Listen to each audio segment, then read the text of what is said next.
Corona সংক্রমণের হাত থেকে ছাত্রছাত্রীদেরকে বাঁচানোর জন্য রাজ্য সরকার অনলাইন ক্লাস এবং লাইভ ক্লাস করার ব্যবস্থা নিয়েছেন বৈদ্যুতিক চ্যানেলের মাধ্যমে। বিগত 19শে এপ্রিল থেকে শিক্ষা দপ্তর অনলাইনে ক্লাসের ব্যবস্থা করেছেন। আমি আশা করি তাতে রাজ্যের ছাত্রছাত্রীরা লাভান্বিত হয়েছেন। আর দ্বিতীয় 6 জুন থেকে বৈদ্যুতিক চ্যানেলের মাধ্যমে লাইভ ক্লাসের ব্যবস্থা করা। আমি আশা করি এই ক্লাসগুলো সমস্ত ছাত্রছাত্রীরা অ্যাটেন্ড করবেন এবং তার সুফল রাজ্যের সমস্ত ছাত্রছাত্রীরা এবং তার পরিবারের সদস্যরাও পেতে সক্ষম। আজকের এই পরিস্থিতিতে কোনোভাবেই রাজ্য সরকার ঝুঁকি নিয়ে ক্লাস বা স্কুল খোলার ব্যাপারে সিদ্ধান্ত নিতে সক্ষম নয় যতদিন পর্যন্ত না করোনা সংক্রমণের ভ্যাকসিন না আসে বা সোশ্যাল ডিস্টেন্সিং মেনটেন করে ক্লাস চালানোর ব্যবস্থা না হয় ততদিন পর্যন্ত ক্লাসরুমে বসে ক্লাস করা সম্ভব নয়। তার জন্য শিক্ষা দপ্তর এই সিদ্ধান্তগুলো নিয়েছেন। আমি আশা করি বৈদ্যুতিক চ্যানেলের মাধ্যমে যে লাইভ ক্লাস তার লাভ সমস্ত ছাত্রছাত্রীরা পাবেন এবং নিজেকে সে মতো তৈরি করবেন। করোনা সংক্রমণ রোধে রাজ্য সরকার বিদ্যালয়গুলিতে পঠন পাঠন বন্ধ রাখতে বাধ্য হয়েছে। এতে ছাত্রছাত্রীরা নিয়মিত শ্রেণী শিক্ষা অনুসরণ করতে অসমর্থ হচ্ছে। ফলে ছাত্রছাত্রীদের শিক্ষণ প্রক্রিয়ার সাথে সম্পৃক্ত রাখার লক্ষ্যে মাননীয় মুখ্যমন্ত্রীর অনুপ্রেরণায় ও মাননীয় শিক্ষামন্ত্রীর একান্ত আগ্রহে বিদ্যালয় শিক্ষা দপ্তর 19শে এপ্রিল থেকে বৈদ্যুতিন মাধ্যমগুলিতে এলিমেন্টারি এবং সেকেন্ডারি স্তরের ছাত্রছাত্রীদের জন্য অনলাইন ক্লাস শুরু করেছিল। পরবর্তী সময়ে ছাত্রছাত্রীদের অনলাইন ক্লাসের প্রতি আরও মনোযোগী করতে লাইভ ক্লাসও চালু করা হয়েছে, যাতে ছাত্রছাত্রীরা শিক্ষক শিক্ষিকাদের সঙ্গে সরাসরি কথা বলে তাদের কৌতূহল মিটিয়ে নিতে পারে। দপ্তর আশা করছে রাজ্যের ছাত্রছাত্রীরা এই লাইভ ক্লাস থেকে উপকৃত হবে। তাহলে ছাত্রছাত্রীরা নিশ্চয়ই তোমরা ক্লাসগুলিতে অংশগ্রহণ করবে। সকল অভিভাবক ও শিক্ষক শিক্ষিকাদের অনুরোধ করা হচ্ছে যে তারা যেন ছাত্রছাত্রীদের পূর্ব নির্ধারিত সূচি অনুযায়ী বৈদ্যুতিন মাধ্যমগুলিতে সরাসরি সম্প্রচারকৃত ক্লাসগুলি দেখে তার জন্য যথোপযুক্ত ব্যবস্থা গ্রহণ করেন। সবাই ঘরে থাকুন, সুস্থ থাকুন।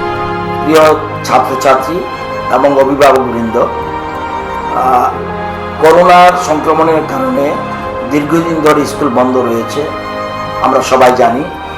কিন্তু আমাদের ছাত্রছাত্রীরা যেন শিক্ষার সাথে যুক্ত থাকে সেজন্য শিক্ষা দপ্তর বিভিন্ন কর্মসূচি গ্রহণ করেছে। গত 19শে এপ্রিল থেকে আমরা 3 মে পর্যন্ত 15 দিন কন্টিনিউ 13টা প্রাইভেট চ্যানেলে আমরা রেকর্ডিং অনলাইন ক্লাস করিয়েছি এবং পরবর্তী সময় 6 জুন থেকে শুরু হয়েছে, 15 জুন পর্যন্ত শেষ হয়েছে। 10টা প্রাইভেট চ্যানেল তারা অনলাইন ক্লাস নেওয়া হয়েছে এবং লাইভ টেলিকাস্ট শিক্ষক শিক্ষিকারা ডাইরেক্ট টেলিকাস্ট করছে। এখন আবার 22 জুন থেকে শুরু হতে যাচ্ছে, 1 মাস ব্যাপী 22 জুলাই পর্যন্ত আবার শুরু হবে অনলাইন ক্লাস, লাইভ টেলিকাস্ট। শিক্ষক শিক্ষিকারা এতে অংশগ্রহণ করবে। আমি প্রত্যেক ছাত্রছাত্রীদের অনুরোধ করব এই সময় যেন যাতে আমাদের শিক্ষক শিক্ষিকারা যা টেলিকাস্ট করছে সেটার সাথে যেন তারা ফলো করে, এটা আমি অনুরোধ করব। আর অভিভাবকদের অনুরোধ করব, আপনারাও যেন আপনাদের সন্তানদের সঠিকভাবে যাতে লাইভ টেলিকাস্ট দেখতে পারে, অনলাইন ক্লাস দেখতে পারে, তার জন্য প্রয়োজনীয় ব্যবস্থা করবেন। পাশাপাশি কবে স্কুল খুলবে আমরা কিচ্ছু বলতে পারছি না, সেজন্য শিক্ষা দপ্তর আপ্রাণ চেষ্টা করবে যে যতদিন স্কুল না খুলে ততদিন পর্যন্ত অনলাইন ক্লাসগুলি চালিয়ে যাওয়ার জন্য। আশা করি এতে ছাত্রছাত্রীরা উপকৃত হবে। সবাইকে অনুরোধ করব এই বিষয়টা লক্ষ্য রাখার জন্য। ধন্যবাদ, নমস্কার।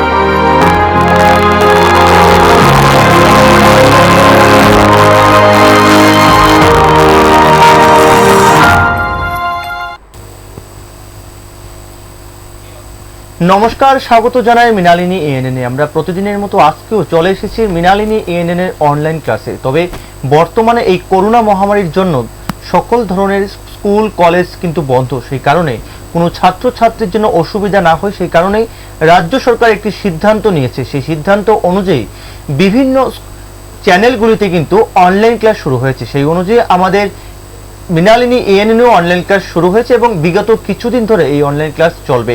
তবে আজ কিন্তু দশম শ্রেণীর বাংলা নিয়ে আলোচনা করবেন শিক্ষক রাজকুমার ঘোষাল। নমস্কার স্যার আপনাকে। নমস্কার। নমস্কার।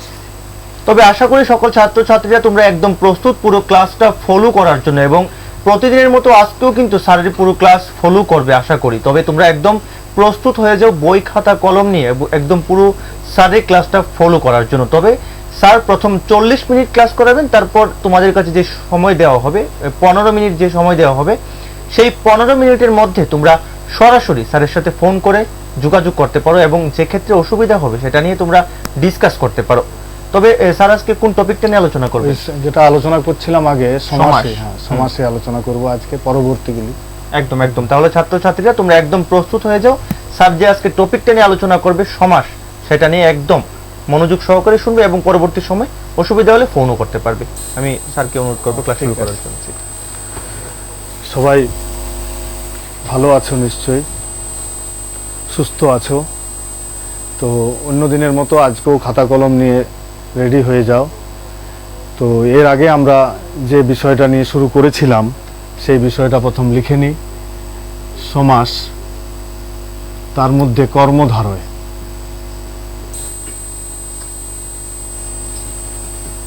আগের দিন আমরা আলোচনা করেছিলাম কর্মধারয় সমাসের সাধারণ এবং রূপক দুটো আলোচনা হয়েছিল। সেই আলোচনাটা একটুকু পুরনোটা ঝালিয়ে নিই। প্রথমত সাধারণ কর্মধারয় বলেছিলাম বিশেষণ বিশেষ্য থাকবে, যেমন সাদা জামা, সাদা যে জামা। এছাড়াও বিশেষ্য বিশেষণ থাকবে, যেমন বলেছিলাম বেগুন ভাজা, ভাজা যে বেগুন। এছাড়াও বলেছিলাম দুটো অ্যাডজেক্টিভ থাকবে, সাদা কালো, সাদা অথচ কালো। এছাড়াও বলেছিলাম দুটো বিশেষ্য পদ, রামকৃষ্ণ, যিনি রাম তিনি কৃষ্ণ। এইভাবে আমরা সাধারণ কর্মধারয়টা করেছিলাম। আর রূপক কর্মধারয় করেছিলাম, বলেছিলাম সামনে দেখা যায় না, ধরা যায় না, ছোঁয়া যায় না এমন শব্দের সঙ্গে ধরা যায়, ছোঁয়া যায় এমন শব্দের তুলনা করা হবে। আজকে প্রথমেই আমরা শুরু করছি পরবর্তী যে উপমান কর্মধারয় সমাস। উপমান কর্মধারয় সমাস।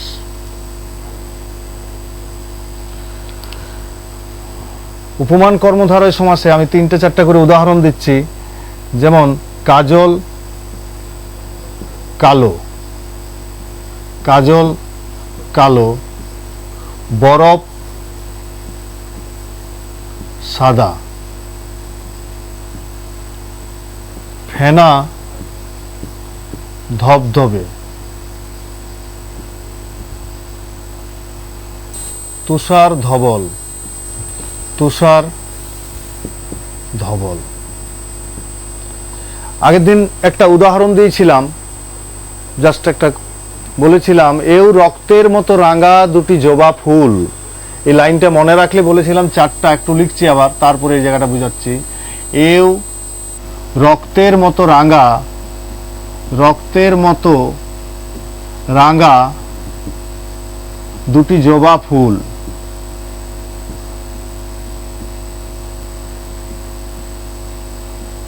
এটা তুলনামূলক কর্মধারয়ের একটা পাঠ হচ্ছে উপমান কর্মধারয়। এখানে দেখো তুলনা কার সাথে করা হয়েছে, জবা ফুল 1, এর সাথে কার, রক্তের 2, রাঙা 3, আর রাঙা হচ্ছে দুজনের কমন বৈশিষ্ট্য। 4 নাম্বার হলো তুলনাবাচক শব্দ। তো 4টা জিনিস থাকলে পর তবে পর তুলনা হয়, কিন্তু এক্ষেত্রে লক্ষ্য করো মাত্র তোমার 2টো আছে। তাহলে সহজে তুমি কি করে বুঝবে না, সহজে আরেকটা পথ আছে। যদি দেখা যায় প্রত্যেকটি লক্ষ্য করো, সামনে কাজল বিশেষ্য পদ, পরে কালো বিশেষণ পদ, বরফ বিশেষ্য পদ, সাদা বিশেষণ পদ, ফেনা বিশেষ্য পদ, ধপধপে বিশেষণ পদ, তুষার বিশেষ্য পদ, ধবল বিশেষণ পদ। অর্থাৎ প্রত্যেকটিতে লক্ষ্য করো বিশেষ্য বিশেষণ আছে। এখন লক্ষ্য করো কাজল কালো, কালো তো অনেক কিছু আছে। এই অনেকগুলো কালোর মধ্যে এই বিভিন্ন রকমের কালো হতে পারে, পিচ কালো, মেঘ কালো, ছাই কালো। তার মধ্যে এই কালোটা কিসের মতো, কাজলের মতো কালো। তুলনাটা কিরকম বোঝার চেষ্টা করো, যে কাজলের মতো কালো, এটা কিসের মতো হলো, কাজলের মতো কালো, অন্যের মতো নয়। তাহলে একটা তুলনা করছে। সেম ভাবে বরফ সাদা, সাদা অনেক কিছু কালার হতে পারে, তার মধ্যে এই সাদাটা কেমন, বরফ সাদা। এখানে কি আছে, 4টা জিনিস থাকার কথা, 2টো উজ্জ আছে। যেমন আমার বাড়ির ফ্লোরটা বরফের মতো সাদা, তাহলে এইগুলো বাকিগুলো উজ্জ আছে, কেবল বরফ সাদা দিয়েছে। তুমি যখনই এরকম দেখতে পাবে যে তুলনা বুঝাচ্ছে, ফার্স্ট তোমাকে বুঝতে হবে যে তুলনা কিনা। দ্বিতীয়তে লক্ষ্য করবে তুমি বিশেষ্য এবং বিশেষণ। যদি বিশেষ্য বিশেষণ বুঝতে পেরে যাও তাহলেই হয়ে গেল। এখন বিশেষ্য বিশেষণের পরে তুমি কি করবে না, কাজলের মতো কালো, কাজলের মতো কালো সমান দিয়ে ব্যাস বাক্য করছো, কাজলের মতো, কাজলের মতো কালো। এটাও সেম হবে, সব সময় একই রকম চলবে। বরফের মতো, বরফের মতো সাদা, বরফের মতো সাদা। কোন সমাস না, উপমান কর্মধারয়। ফেনার মতো ধপধপে, ফেনার মতো, কিছু কিছু বইয়ের ন্যায় পাবে, সম পাবে, তো ওগুলো সাধু ভাষায়, তাই মতোটা দাও। ফেনার মতো ধব ধবে, তুষারের মতো ধবল, তুষারের মতো ধবল। তো তুমি এইভাবে করছো, সব সময় মাঝখানে মতো দিচ্ছ, একটা এর বিভক্তি যুক্ত করছো, তাহলে হয়ে যায় উপমান কর্মধারয়। এরকম ভাবে সবগুলি বই থেকে তোলার পর দেখতে পাবে সব সামনে থাকবে বিশেষ্য পদ, পরে বিশেষণ পদ, এবং মতো মাঝখানে দিয়ে ব্যাস বাক্য করবে। এই গেল আমার উপমান কর্মধারয়। নেক্সট হচ্ছে উপমিত কর্মধারয়। উপমিত কর্মধারয় দেখো, উপমিত কর্মধারয়, এখানে উদাহরণগুলো দেখো, যেমন সিংহ শিশু, সিংহ শিশু, নরদেব,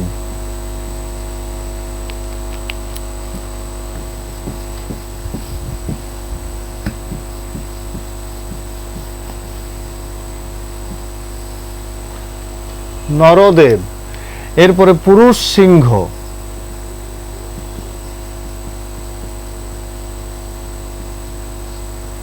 চাঁদ মুখ। আমি 4টা উদাহরণ দিলাম, যে 4টা উদাহরণে লক্ষ্য করো যে এখানেও উপমিততে কি হবে, দুটোই বিশেষ্য পদ, সিংহ আর শিশু, নর আর দেব, পুরুষ আর সিংহ, চাঁদ আর মুখ, দুটোই শব্দই দেখো লক্ষ্য করো বিশেষ্য পদ। তো দুটো বিশেষ, কিন্তু এখানে একটা তুলনা করা হচ্ছে। তুলনাটা তোমাকে বুঝতে হবে কিভাবে না, সিংহর সঙ্গে শিশু মিল হয় না, তাহলে পাশাপাশি কেন বসলো। আর দুটো বিশেষ্য পদ আর কোন কোন সমাসে পেয়েছি না, দ্বন্দ্ব সমাসে পেয়েছি দুটো বিশেষ্য। এছাড়াও আরো পাবো পরবর্তী সময়, সাধারণ কর্মধারায় পেয়েছি, বহুব্রীতে গিয়ে পেতে পারি। তো এখানে লক্ষ্য করো সিংহর সাথে শিশুর, সিংহ শিশুর মতো, মানে সিংহ শিশুর মতো তুলনাটা কিরকম, সিংহ শিশুর মতো, পরে দিচ্ছ মতো লাস্টে। সেমভাবে নরদেবের মতো বা তুল্য, কিছু বইয়ে তুল্যও পেতে পারো, ন্যায় পেতে পারো। পুরুষ সিংহের মতো, পুরুষ সিংহের মতো।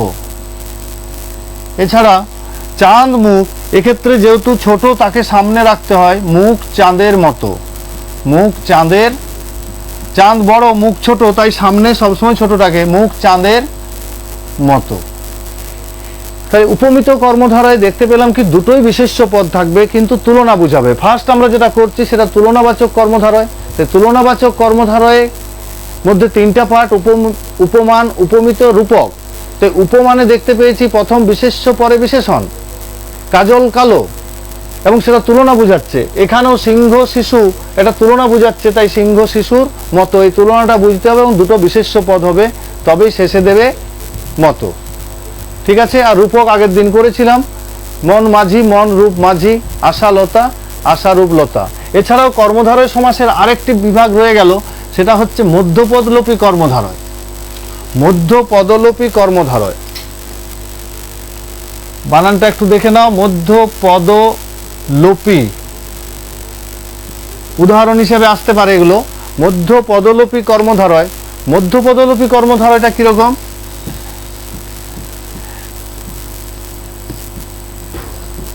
যেমন দেখো, পলান্ন, পল অন্ন, আমি শব্দগুলো এরকম লিখছি আগে, পলান্ন। তারপরে লেখো স্বাধীনতা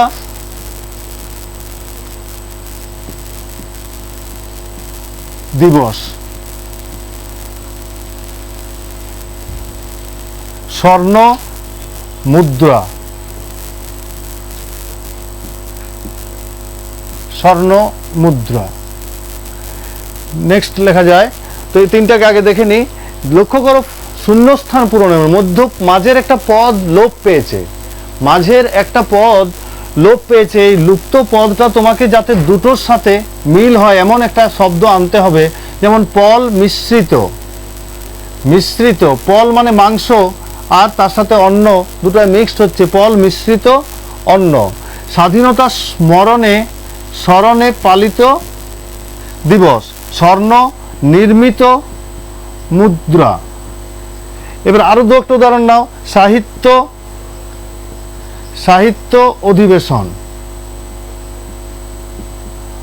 অধিবেশন। পদার্থ বিদ্যা, পদার্থ বিদ্যা। লক্ষ্য করে এখানে বিষয় বুঝাচ্ছে, তাহলে বিষয়ক, সাহিত্য বিষয়ক, বিষয়ক অধিবেশন, পদার্থ বিষয়ক অধিবেশন। তো এইভাবে মাঝের একটি পদ যখন লুপ্ত পেয়ে যায় তখন তাকেই বলা হচ্ছে মধ্যপদ লোপী কর্মধারয়। তোমার পরীক্ষায় আসবে এইগুলি, পলান্ন, তোমাকে সঙ্গে সঙ্গে সন্ধি বিচ্ছেদ করে পল আর অন্ন। স্বাধীনতা দিবস, স্বাধীনতা দিবস, স্বাধীনতা দিবস। স্বর্ণ মুদ্রা,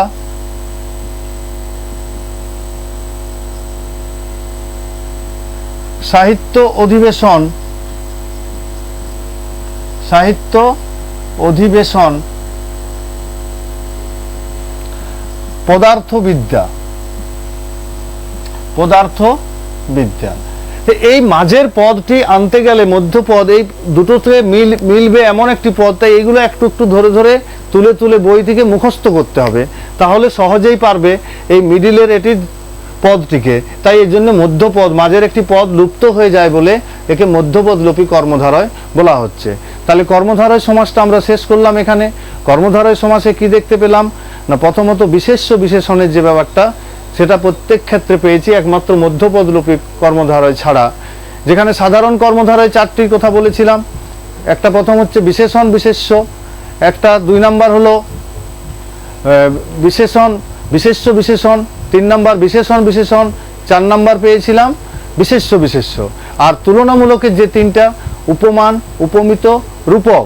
রূপকে পেয়ে গেলাম যে সামনে দেখা যাবে না, ধরা যাবে না এমন একটি শব্দের সাথে পরবর্তী ধরা ছোঁয়া যাবে এমন শব্দ, মন মাঝি, মন রূপ মাঝি, আশালতা, আশারূপ লতা, হিংসা বিষ, হিংসা রূপ বিষ, এভাবে পেয়েছি। উপমান কর্মধারয় বললাম প্রথমটি বিশেষ্য, পরে বিশেষণ, কিন্তু তুলনা বুঝাবে। কাজল কালো, বরফ সাদা, কাজলের মতো কালো, বরফের মতো সাদা, এইভাবে আমরা পেয়েছি। নেক্সট আমরা পেলাম উপমিত কর্মধারয়, যেখানে বললাম দুটি বিশেষ্য পদ হবে কিন্তু তুলনা বুঝাবে। তো এইভাবে তুমি বাড়িতে তুলে পর খাতায় ভালো করে তৈরি করলে আশা করি এটি পারবে। আজকে আমরা নতুন পরবর্তী একটি বিভাগ বহুব্রীহি সমাসটিতে যাচ্ছি। বহুব্রীহি সমাসের যে ভাগ, তা আমরা প্রথম দিনে দেখিয়েছিলাম 8টি টোটাল ভাগ আছে বহুব্রীহি সমাসে। তা একটি একটি করে আমি আলোচনা করছি, তোমরা বোঝার অসুবিধা হলে দাগ দিয়ে রাখবে, সেটি পরবর্তী সময় ফোন করবে।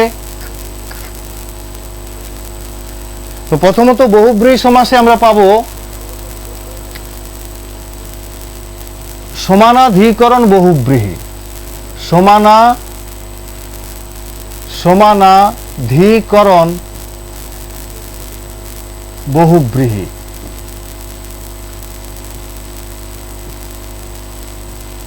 তো বহুব্রীহি, আগে বহুব্রীহিটা আমরা জেনে নিই। বহুব্রীহি, বহু মানে অনেক, আর ব্রীহি মানে অর্থ। অনেক অর্থ যার, আগে বহুব্রীহিটা দেখে নিই। অনেক অর্থ যার, বহুব্রীহি হচ্ছে অনেক অর্থ যার। যেমন একটা আমি দিই, বিনা পানি। বিনা পানি, লক্ষ্য করো, বিনা পানিতে যার, বিনা পানিতে যার। তাহলে এখানে বিনা পানি, টোটালটার অর্থ হচ্ছে বিনা অর্থাৎ বাদ্যযন্ত্র, পানি অর্থ হলো হাত। আবার টোটাল বিনা পানির শব্দটার অর্থ হলো সরস্বতী, দেবী সরস্বতী। তাহলে কি হলো, অনেক অর্থ পেলাম। তাহলে যে সমাসে পূর্বপদ এবং পরপদের অর্থটি প্রধান না হয়ে সমস্ত পদের অর্থটি প্রধান হয়, যে সমাসে পূর্বপদ ও পরপদের অর্থ প্রধান না হয়ে সমস্ত পদের অর্থ প্রধান হয়, তাকে বলা হয় বহুব্রীহি সমাস। এই বহুব্রীহি সমাসের অনেকগুলি ভাগ রয়েছে, তার মধ্যে প্রথম ভাগ হলো সমানাধিকরণ বহুব্রীহি।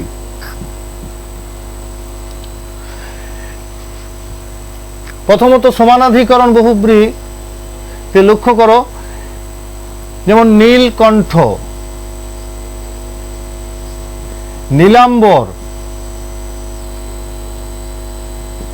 পীতাম্বর। তিনটা করে উদাহরণ দিয়ে দিচ্ছি। নীলকণ্ঠ, লক্ষ্য করো, নীল বিশেষণ পদ আর কণ্ঠ বিশেষ্য পদ, সে আগের মতোই বিশেষণ বিশেষ্য আসছে। নীলাম্বর, নীল বিশেষণ, অম্বর দেহ বিশেষ্য, পিত পিত্তকালার বিশেষণ, সন্ধি বিচ্ছেদ করো, অম্বর বিশেষ্য পদ।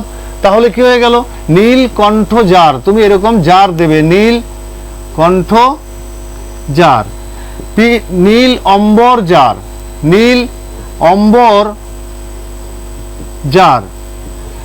পিত অম্বর যার। তাহলে সমানাধিকরণে কি পাবো, সব সময় প্রথমত তো ওটা তো মনেই রাখবো, নীলকণ্ঠ বলতে মহাদেব বা শিবকে বোঝা যায়, আরেকটা অর্থ চলে এলো। আর প্রথম থাকবে অ্যাডজেক্টিভ, পরে থাকবে নাউন, সব ক্ষেত্রে এরকম হবে। প্রথমটি থাকবে বিশেষণ, পরেরটি থাকবে বিশেষ্য, দুটো করে শব্দ থাকবে। তো এই গেল সমানাধিকরণ। সমানাধিকরণের পরে চলে যাও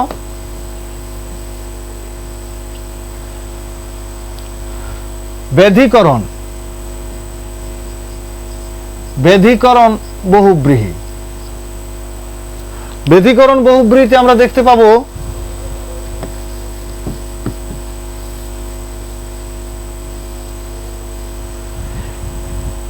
যেমন একটু আগে উদাহরণ দিয়েছি, বিনা পানি,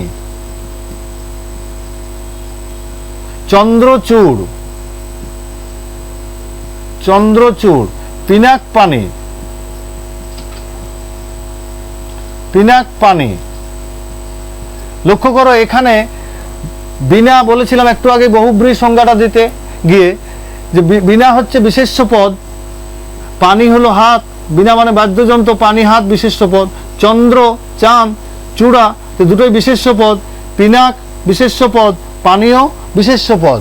আগেরটায় পেয়েছিলাম বিশেষণ বিশেষ্য, এখন পাচ্ছি দুটোই বিশেষ্য পদ। তো ব্যাস বাক্যের ক্ষেত্রে কি হবে না, বিনা পানিতে যার, সবসময় এ অ তে বিভক্তি। পরবর্তী দ্বিতীয়টায় লিখবো এ অ বিনা পানিতে যার। 2 নম্বর হচ্ছে চন্দ্র চূড়ায় যার, চন্দ্র চূড়ায়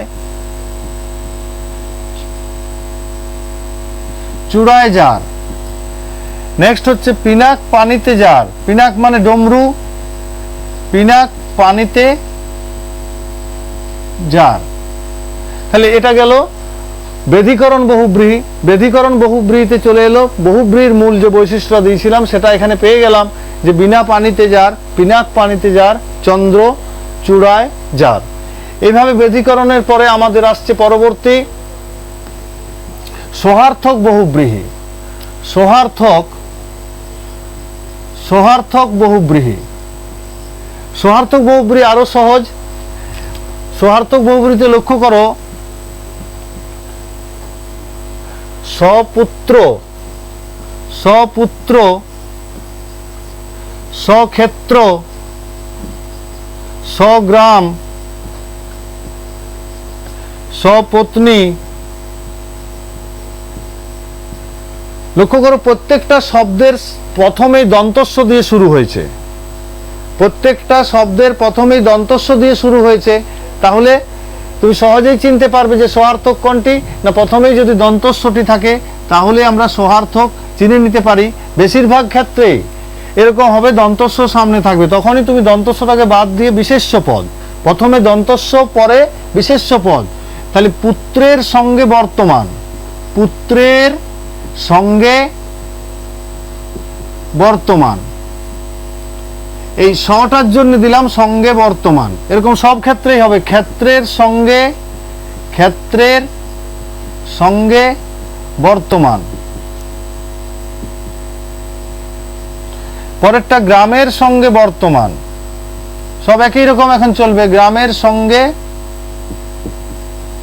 বর্তমান। পত্নীর সঙ্গে বর্তমান, পত্নীর সঙ্গে বর্তমান। সব এরকম আরো যেগুলি আছে বেশিরভাগ তুলনীয় সহার্থক বহুব্রীহি সব দেখতে হবে, সামনে দন্তস্ব আছে, তাহলে তুমি সহজেই করতে পারবে। তাহলে সহার্থক বহুব্রীহি সামনে দন্তস্ব পরে বিশেষ্য পদ দেখলাম, তাহলে এরকম হলে হয়ে যাচ্ছে সহার্থক বহুব্রীহি। পুত্রের সঙ্গে বর্তমান, ক্ষেত্রের সঙ্গে বর্তমান, এটা কিছু কিছু বইয়ে সহিতও পেতে পারো, সাধু ভাষায় সহিত, তো সঙ্গে হচ্ছে চলিত ভাষায়। তো এরপরে সহার্থকের পর চলে যাও মধ্যপদ লোপী বহুব্রীহি। মধ্যপদ ও লোপী বহুব্রীহি।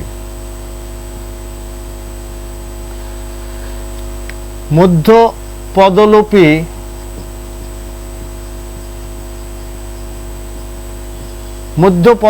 বহুব্রীহি। মধ্যপদলোপী একটু আগে আমরা মধ্যপদলোপী কর্মধারয় দেখেছিলাম, তার থেকে এটা আলাদা, একটু পুরোটাই আলাদা, ওটার সাথে এটা মিলবে না। তো মধ্যপদলোপী বহুব্রীহিতে আমরা দেখতে পাবো যে তুলনা বুঝাবে এমন কতকগুলো শব্দ, যেমন পদ্মমুখী, পদ্মমুখী, মৃগনয়না, মৃগনয়না, বিড়ালাক্ষ, বিড়ালাক্ষ। তাহলে এইগুলো দেখো পদ্মমুখী, তাহলে পদ্মের সাথে একটা তুলনা করছে মুখটাকে, পদ্মের মুখের মতো মুখ যার, এক্ষেত্রে হবে পদ্মের মুখের মতো মুখ যার।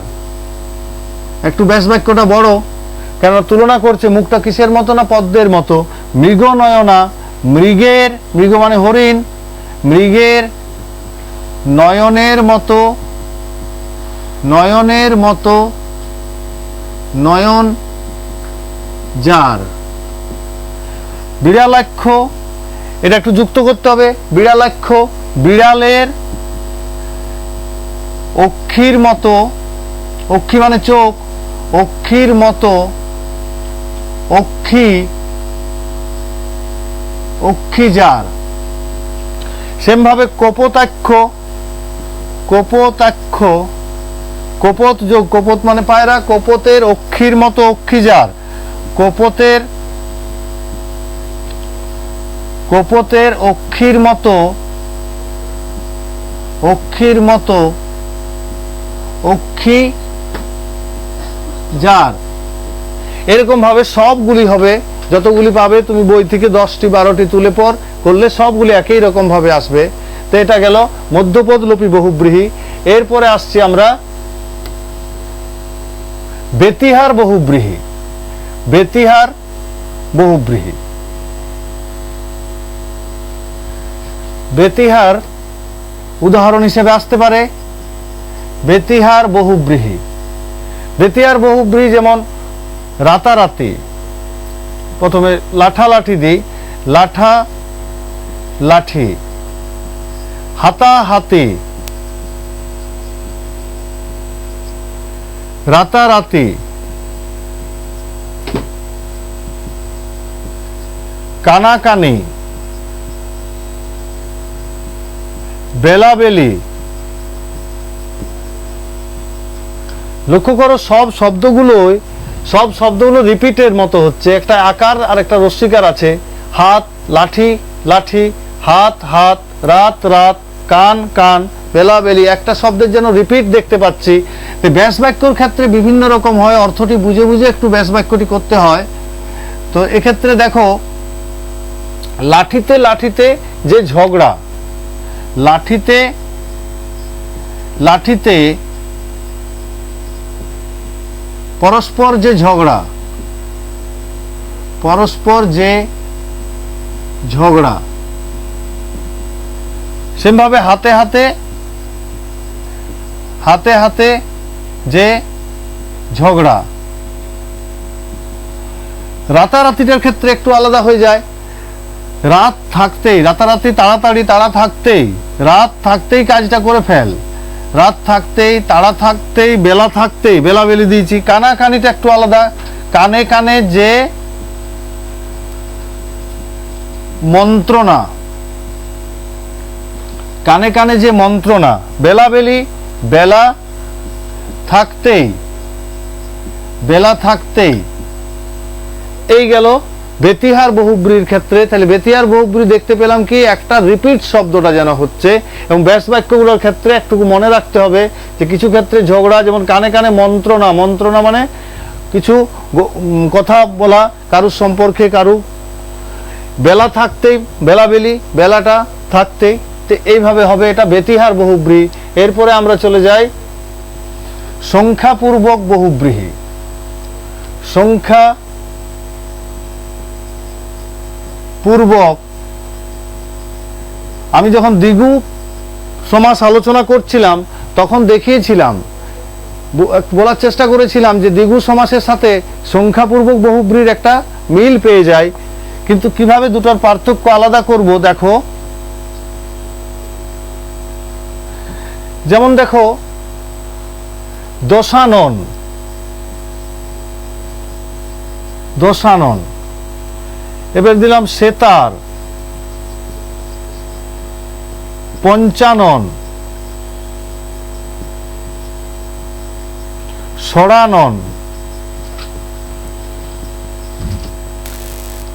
লক্ষ্য করো শব্দগুলো দ্বীপ, দ্বীপ শব্দগুলো লক্ষ্য করো আরেকটা করে যেন অর্থ আছে।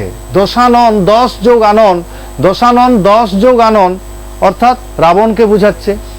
কিন্তু যখন দ্বিগু আলোচনা করেছিলাম সেখানে কেবল বলেছিলাম নাম্বার আর বিশেষ্য পদ, সামনে থাকবে নম্বর একটি, এখানেও আছে দেখো নম্বর। সে কথার অর্থ 3, এটি খুব ইম্পর্টেন্ট, মনে রাখবে। সে কথার অর্থ 3। পঞ্চ যোগ আনন, ষড় মানে 6 যোগ আনন, দ্বীপ 2 দিকে, ইপ অপ যার।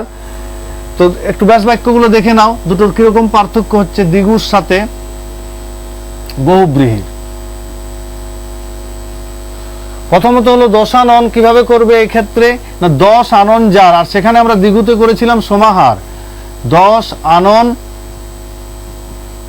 যার, সে তার, সে ব্রেকেটে 3 করো মনে রাখার জন্যে, তিন তার যার,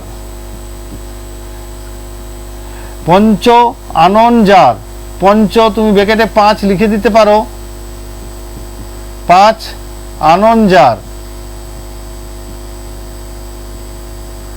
ষড়ানন ষড় আনন যার,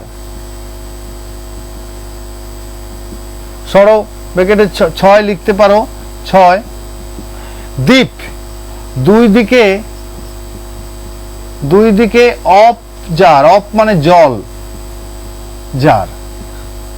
তো এই গেল সংখ্যাপূর্বক বহুব্রীহি। সংখ্যাপূর্বক বহুব্রীহিতে আমরা তাহলে দেখতে পেলাম সামনে নাম্বার, পরে নাউন। প্রথমে নাম্বার একটি আছে, সংখ্যা আছে, আর পরে বিশেষ্য পদ আনন, তার, আনন, দুই দিকে অপ জল, বিশেষ্য পদ আছে। তাহলে এটা গেল বহুব্রীহি, সংখ্যাপূর্বক বহুব্রীহি। এরপরে চলে যাও নঞ্চর্থক বহুব্রীহি। দুটো একসাথে আলোচনা করা যাবে, নঞ্চর্থক বহুব্রীহি আর নঞ্চর্থক তৎপুরুষ। নঞ্চর্থক বহুব্রীহি, প্রথম বহুব্রীহিটা করে দিয়ে তৎপুরুষটা তার সাথে হয়ে যাবে।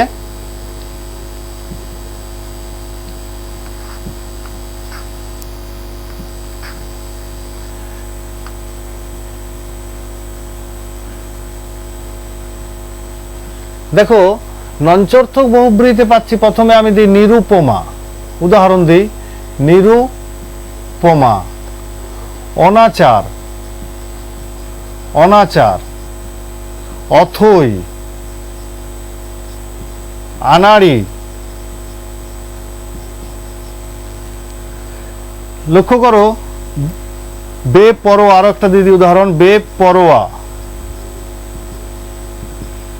নিরুপমা, দেখো সবগুলো শব্দ নঞ্চর্থক, মানেটা হলো না, অর্থটা হলো না বহুব্রীহি। এটাকে সবগুলো শব্দের অর্থ দেখো নেগেটিভ, না বাচক অর্থ দেখো, লক্ষ্য করো অনাচার, অথৈ, সবগুলো না দেখো।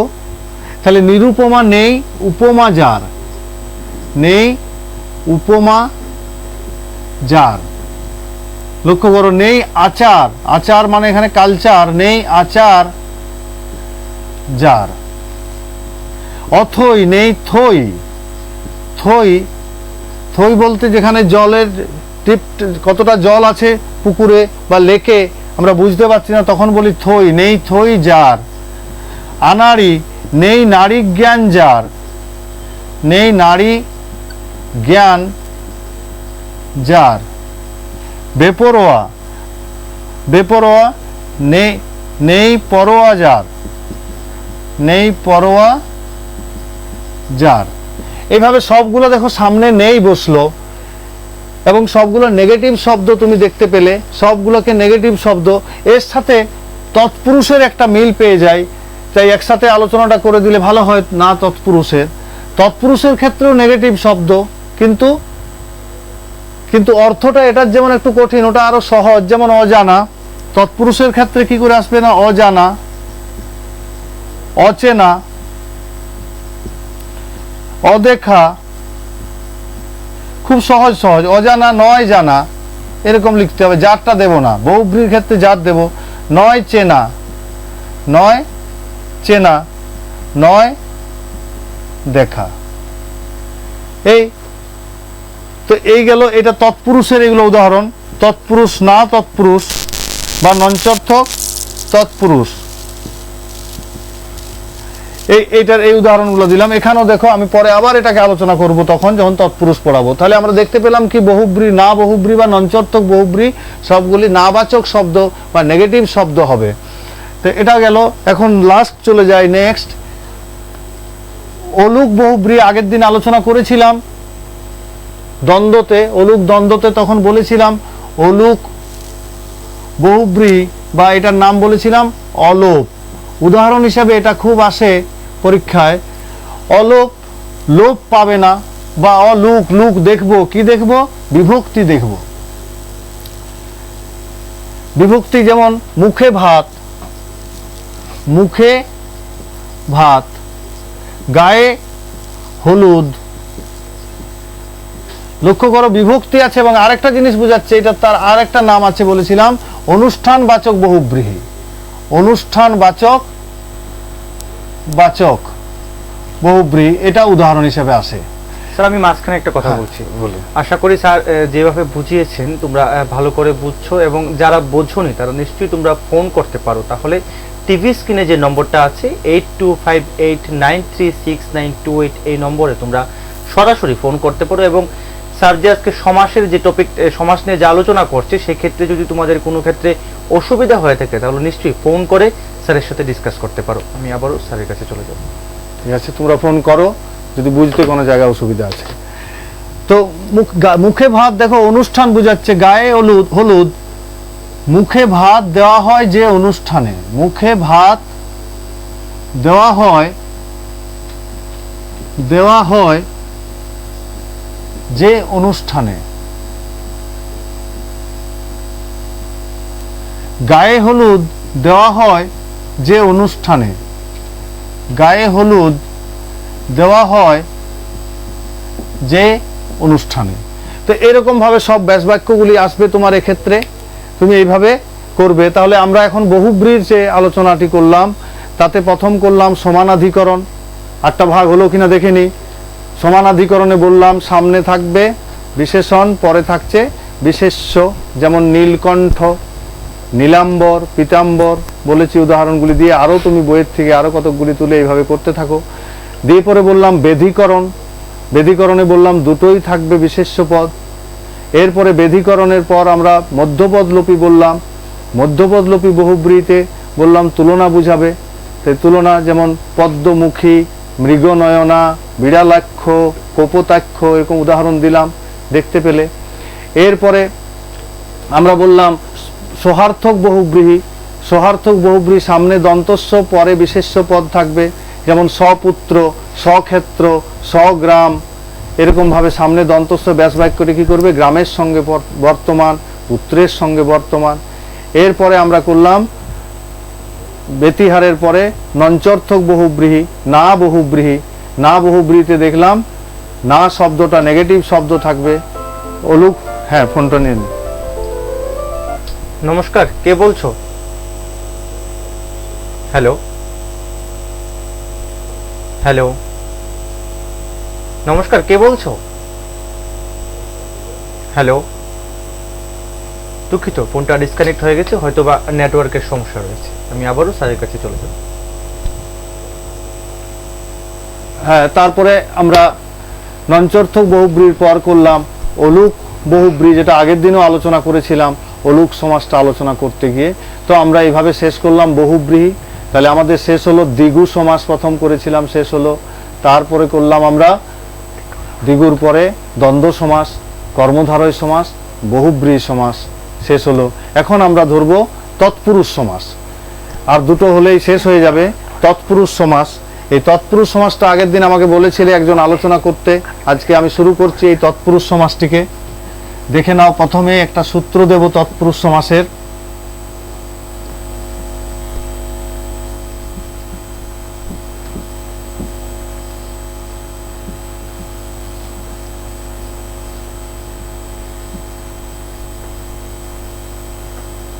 প্রথমত তৎপুরুষ সমাসকে ভাগ করা হবে, 9টি ভাগে ভাগ করেছিলাম, তার মধ্যে আজকে দেব তৎপুরুষ সমাস। তৎপুরুষ সমাসের আমরা প্রথমে একটা টেবিল করছি। কর্ম তৎপুরুষ, করণ তৎপুরুষ, অপাদান তৎপুরুষ, অধিকরণ তৎপুরুষ, নিমিত্ত তৎপুরুষ, সম্বন্ধ তৎপুরুষ।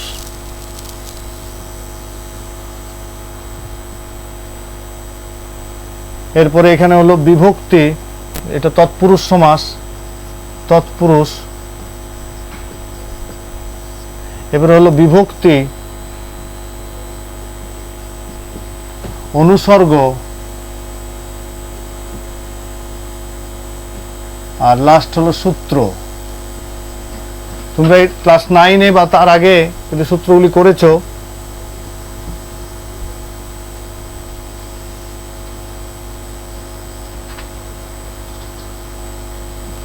তো লক্ষ্য করো তৎপুরুষ সমাসের কর্ম তৎপুরুষ, সেক্ষেত্রে সূত্র প্রথমে হচ্ছে কর্ম তৎপুরুষে সবসময় কে কে বিভক্তি দেব। অনুসর্গের ক্ষেত্রে এটা নেই, দিলাম না, সহজে মনে রাখার জন্য কি কাকে, কি কাকে। এই সূত্রগুলো তোমরা কারকে পড়েছো।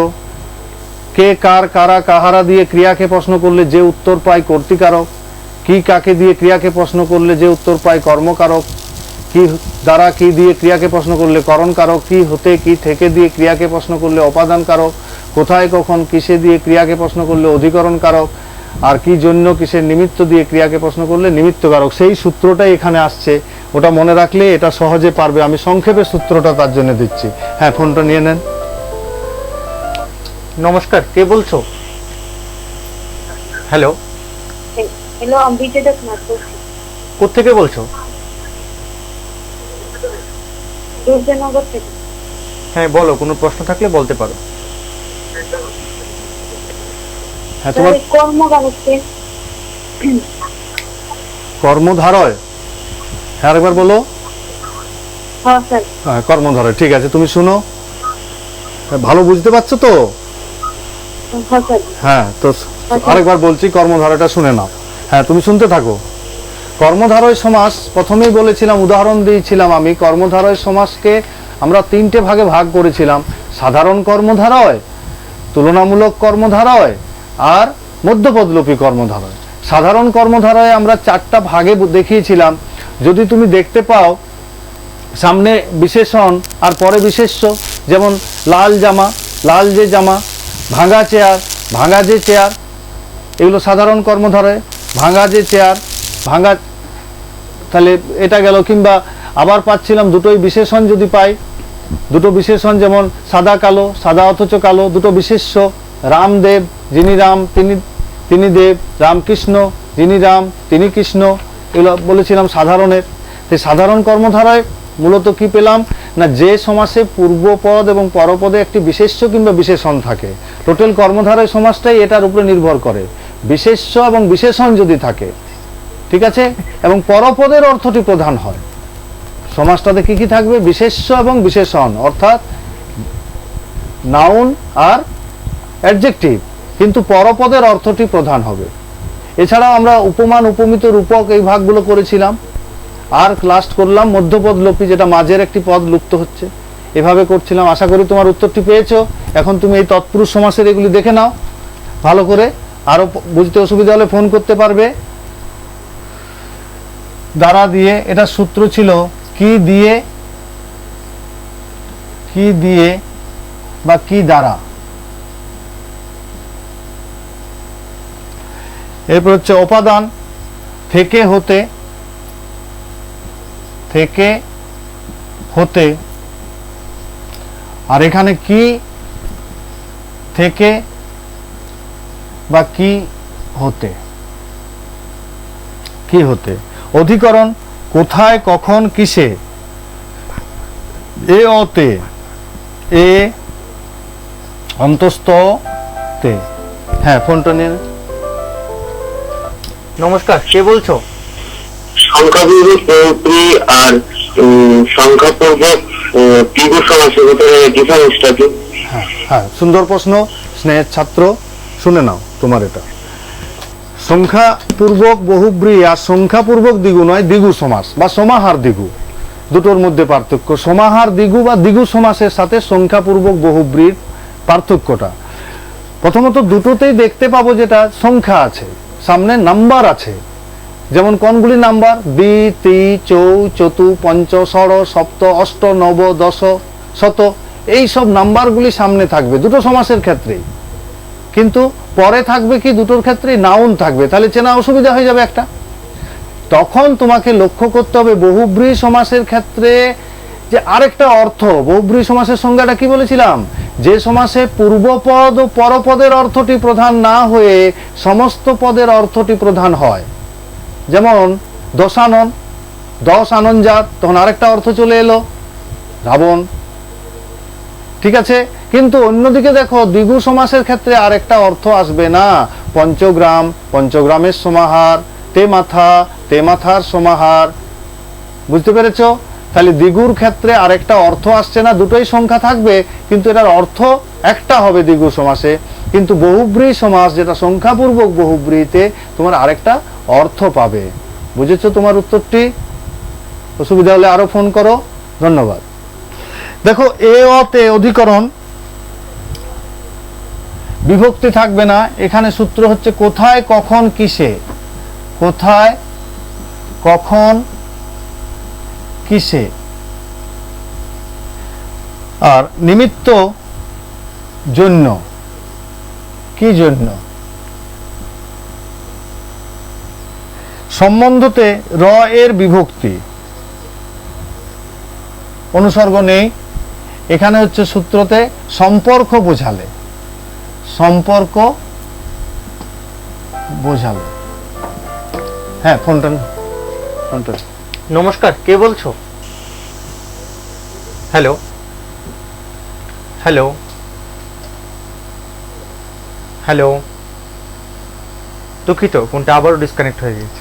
তো দেখো সম্পর্ক, এখানে আমরা এই টেবিলটাকে ভালো করে মনে রাখতে হবে, তারপরে তুমি বইয়ের থেকে তুলবে। যেমন কর্ম তৎপুরুষ, ফার্স্ট আমরা পেলাম কর্ম তৎপুরুষ। কর্ম তৎপুরুষে যদি কোনগুলি বুঝাবে, যেমন কলা বেচা, কি বেচা, ওই সূত্রটি কি কাকে দিয়ে। কর্মের অনেকগুলো ভাগ আছে, সেই ভাগগুলো তোমরা নাইনে কারক পড়তে গিয়ে দেখেছো যে সকর্ম, অকর্ম, দ্বিকর্ম, মুখ্য কর্ম, গৌণ কর্ম, সমধাতুজ কর্ম, উদ্দেশ্য কর্ম, বিধেয় কর্ম, এই সমস্তগুলোকে কি কাকে দিয়ে প্রশ্ন করলে চলে আসে। ক্রিয়াকে কি কাকে দিয়ে প্রশ্ন করলে যে উত্তরটি পাবো তাকে বলবো কর্ম। তো এখানে সমাসের ক্ষেত্রেও সেম। হ্যাঁ, ফোনটা। সমাসের ক্ষেত্রেও সেম চলে আসবে। যেমন কলা বেচা, কি বেচা না কলা কে বেচা, এই দেখো কেটা তুমি মাঝখানে লাগাবে। তারপরে ছেলে ভুলানো, কাকে ভুলানো না ছেলেকে ভুলানো, কাকে ভুলানো, ছেলেকে ভুলানো। তো এইভাবে কে বিভক্তি যুক্ত করবে, তাহলে হয়ে যাবে কর্ম তৎপুরুষ। করণ তৎপুরুষের ক্ষেত্রে দ্বারা দিয়ে, কি দ্বারা বা কি দিয়ে, কর্তা যেটা দিয়ে কাজ করে সেটাকে বলা হয় করণ তৎপুরুষ। যেমন দা কাটা, কি দিয়ে কাটা না দা দিয়ে বা দা দ্বারা কাটা। সেমভাবে অপাদান তৎপুরুষে কোথার থেকে পড়ে গেলে বা কোথার থেকে চলে গেলে, যেমন বিলাত ফেরত, বিলাত থেকে ফেরত। রাজ্যচ্যুত, রাজ্য থেকে চ্যুত। বৃন্তচ্যুত, বৃন্ত থেকে চ্যুত। হ্যাঁ, নমস্কার, কে বলছো? হ্যাঁ স্যার। হ্যাঁ বলো। স্যার আপনি একটু আগে প্রথমে তো কর্মধারয় সমাসটা করেছিলেন, হ্যাঁ হ্যাঁ হ্যাঁ তার মধ্যে সিংহ শিশু একটা ওয়ার্ড দিছিলেন। হ্যাঁ হ্যাঁ তা এটা সিংহ শিশুর মতো হলো, শিশু সিংহের মতো হলো। হ্যাঁ, এইটা দেখো একটু বলে দিই, তুমি শুনে নাও। যেমন শিশু সিংহ করলে যেটা ছোট সেটা সামনে দিলে ভালো হয়। যেমন চাঁদ মুখ করেছিলাম, মুখ চাঁদের মতো, ঠিক আছে, মুখ চাঁদের মতো করেছিলাম। ছোট যেটা সেটা দিলে সামনে ভালো হয়। এবং তুমি প্রথমত মতটা লাস্টে দেবে, দুই ক্ষেত্রে মতটা সবসময় শেষে দেবে। আর এই সামনে ছোট শব্দ যেটা, যেমন চাঁদ এবং মুখের মধ্যে ছোট কোনটা, চাঁদ হচ্ছে বড়, মুখটা ছোট। তো এখানে শিশু সিংহের মতো, এখন সিংহ আর শিশু দুটার মধ্যে ছোট কে না শিশু ছোট না সিংহ ছোট, এই দুটোর মধ্যে যেটা ছোট মনে করছো। তাই কেউ কোনো বইয়ে পাবে সিংহ শিশুর মতো আছে, আবার কোনো বইয়ে পাবে শিশু সিংহের মতো। যে যেভাবে যেটাকে ধরে সেইভাবে একটা লিখলেই হবে। তুমি প্রধানত দুটোকে মনে রাখো যে দুটো নাউন এবং তুলনা বুঝাচ্ছে।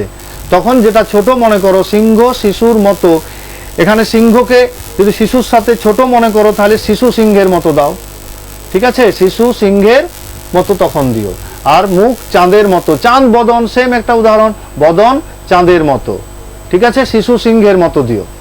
ওকে, ধন্যবাদ। নেক্সট দেখো আমরা অধিকরণ তৎপুরুষে যাচ্ছি।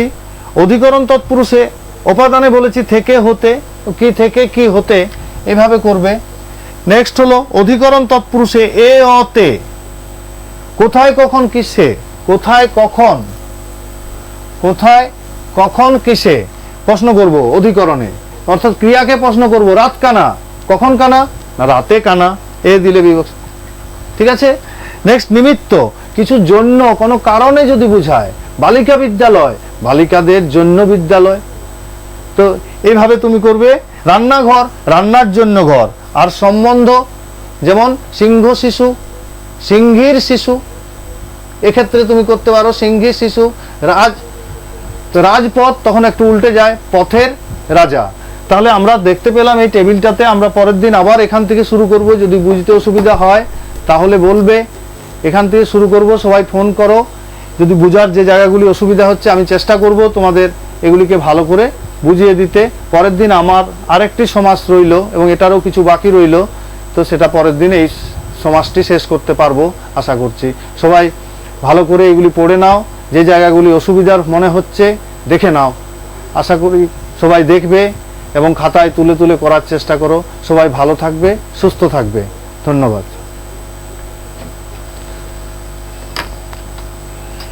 আশা করি স্যার আজকে যে বিষয়টা নিয়ে আলোচনা করেছি তোমরা ভালো করে বুঝেছো, এবং যারা বুঝুনি তারা ফোনও করেছো। কিন্তু কোনো ক্ষেত্রে যদি কারোর ক্লাস করতে অসুবিধা হয়ে থাকে তাহলে নিশ্চয়ই আমাদের ফেসবুক পেজে গিয়ে মৃণালিনী এএনএন লিখবে, তাহলে ওইখান থেকে আমরা যে রেকর্ডটা আছে ওই রেকর্ডটা তোমরা দেখতে পারবে এবং পুনরায় আবার ক্লাসটা ফলো করতে পারবে।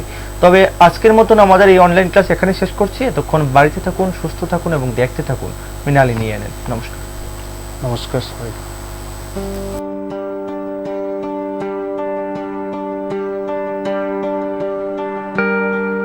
করোনা সংক্রমণের হাত থেকে ছাত্রছাত্রীদেরকে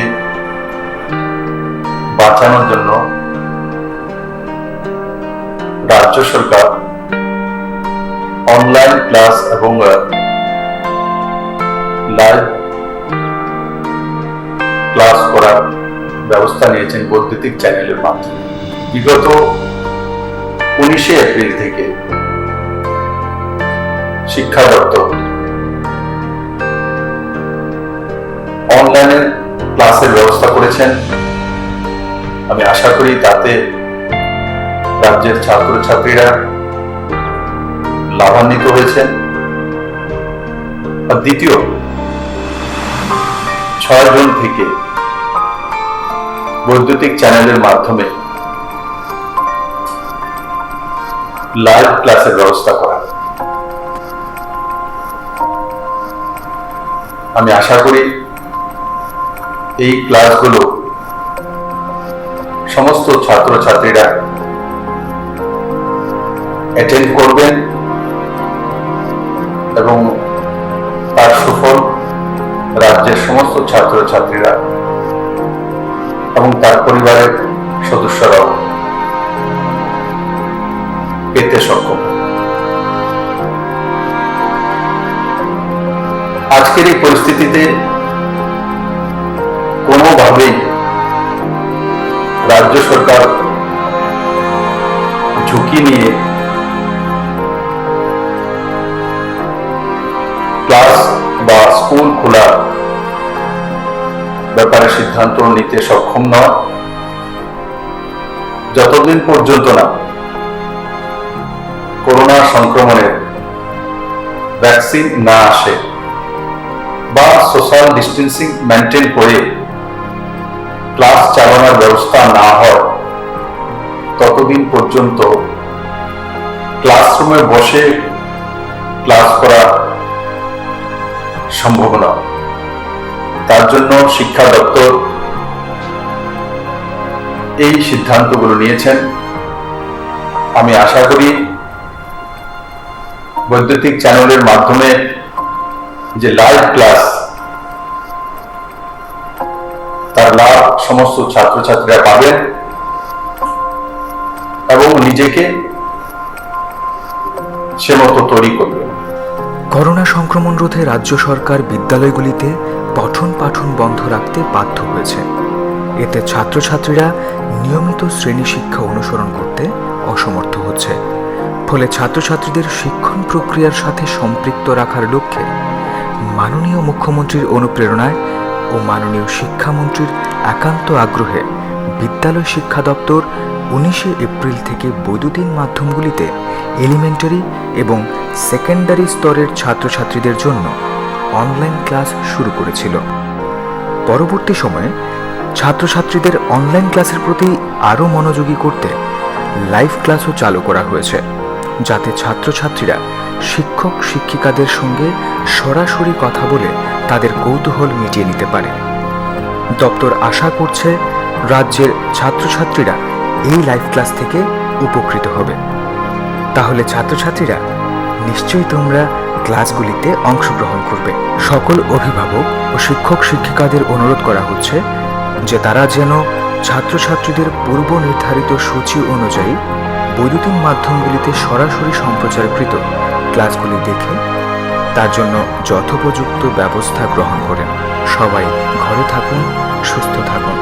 প্রিয় ছাত্রছাত্রী এবং অভিভাবকবৃন্দ, করোনার সংক্রমণের কারণে দীর্ঘদিন ধরে স্কুল বন্ধ রয়েছে, আমরা সবাই জানি। কিন্তু আমাদের ছাত্রছাত্রীরা যেন শিক্ষার সাথে যুক্ত থাকে, সেজন্য শিক্ষা দপ্তর বিভিন্ন কর্মসূচি গ্রহণ করেছে। গত 19 এপ্রিল থেকে আমরা 3 মে পর্যন্ত 15 দিন কন্টিনিউ 13টা প্রাইভেট চ্যানেলে আমরা রেকর্ডিং অনলাইন ক্লাস করিয়েছি এবং পরবর্তী সময় 6 জুন থেকে শুরু হয়েছে, 15 জুন পর্যন্ত শেষ হয়েছে। 10টা প্রাইভেট চ্যানেল তারা অনলাইন ক্লাস নেওয়া হয়েছে এবং লাইভ টেলিকাস্ট, শিক্ষক শিক্ষিকারা ডাইরেক্ট টেলিকাস্ট করছে। এখন আবার 22 জুন থেকে শুরু হতে যাচ্ছে, 1 মাস ব্যাপী 22 জুলাই পর্যন্ত আবার শুরু হবে অনলাইন ক্লাস, লাইভ টেলিকাস্ট। শিক্ষক শিক্ষিকারা এতে অংশগ্রহণ করবে। আমি প্রত্যেক ছাত্রছাত্রীদের অনুরোধ করব এই সময় যেন যাতে আমাদের শিক্ষক শিক্ষিকারা যা টেলিকাস্ট করছে সেটার সাথে যেন তারা ফলো করে, এটা আমি অনুরোধ করব। আর অভিভাবকদের অনুরোধ করব, আপনারাও যেন আপনাদের সন্তানদের সঠিকভাবে যাতে লাইভ টেলিকাস্ট দেখতে পারে, অনলাইন ক্লাস দেখতে পারে, তার জন্য প্রয়োজনীয় ব্যবস্থা করবেন। পাশাপাশি কবে স্কুল খুলবে আমরা কিচ্ছু বলতে পারছি না, সেজন্য শিক্ষা দপ্তর আপ্রাণ চেষ্টা করবে যে যতদিন স্কুল না খুলে ততদিন পর্যন্ত অনলাইন ক্লাসগুলি চালিয়ে যাওয়ার জন্য। আশা করি এতে ছাত্রছাত্রীরা উপকৃত হবে। সবাইকে অনুরোধ করব এই বিষয়টা লক্ষ্য রাখার জন্য। ধন্যবাদ, নমস্কার।